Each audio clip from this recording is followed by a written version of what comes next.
Republican सेनेचे अंकुश पगारे यांचे उपोषण तुर्तास मागे।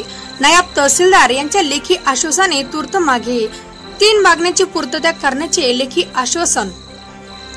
सोयगाव शहरातील वार्ड क्रमांक 3 व 4 अंतर्गत भारतरत्न डॉक्टर बाबासाहेब आंबेडकर पुतळ्यासमोरील अतिक्रमण काढण्यात येऊन भूमिगत गटार बांधकाम करण्यात यावे, परिसर सुशोभित करण्यात यावा, दलित वस्तीतील विहिरीचा गाळ काढण्यात यावा, सिमेंट रोड करण्यात यावे, बौद्ध बांधवाच्या स्मशानभूमीतील अतिक्रमण काढण्यासह सुशोभीकरण करण्याच्या मागणीसाठी रिपब्लिकन सेनेचे अध्यक्ष अंकुश पगारे हे दिनांक 26 जानेवारी पासून तहसील कार्यालयासमोर अमरण उपोषण करीत होते।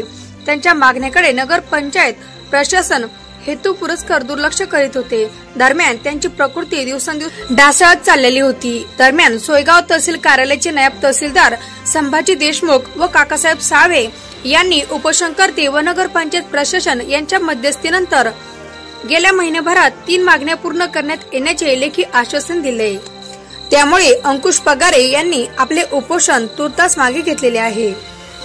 यावेळी तहसील कार्यालयाचे नायब तहसीलदार संभाजी देशमुख, काकासाहेब साळवे, संतोष सोनवणे, अनिल पवार, संतोष नवगिरे, शिवाजी शेरे, नगरपंचायत बांधकाम अभियंता अभिजित सहाने, दिनेश हिवराळे, अकाउंटंट, संगणक चालक यांच्यासह नगरसेवक राजेंद्र जावळे, सुनील गावंडे, सुनील ठोंबरे, अजय नेरपगारे, युवराज वामने, भरत पगारे